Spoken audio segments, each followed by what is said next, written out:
If you've never tried making air fryer roast potatoes before, just listen to this crunch to try and persuade you. And if that doesn't persuade you, then I don't think anything will. These are so easy to make, and it's really going to save on oven space, so if you're trying to juggle something like a big Christmas dinner or Sunday roast, it just means you've got more shelves free in the oven.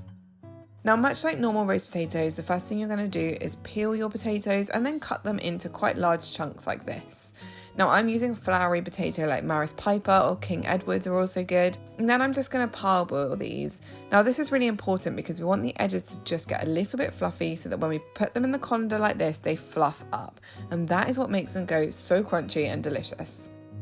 Now, it's a common misconception that air frying means you don't need to use oil, but that's wrong. You just don't need to use as much oil. So once I've spaced out my roast potatoes, and like this, you want to make sure they're in one even layer with space between them or they won't crisp up. I'm adding a bit of oil and a bit of salt, and then I'm just going to move them around so they're all coated nicely in the oil. And then it's just as simple as air frying them.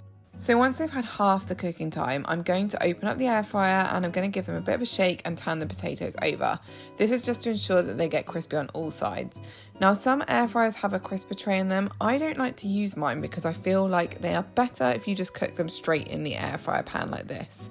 And look at that, one more time for the crunch. These are so crispy and delicious. They really are a game changer. They're much quicker than making roast potatoes in the oven. And it means that you can cook them at the same time as everything else and everything will be ready at the same time. Let me know if you try these. I'm going to pop the recipe details in the caption below, and check out my channel if you want to see more Christmas recipes like this.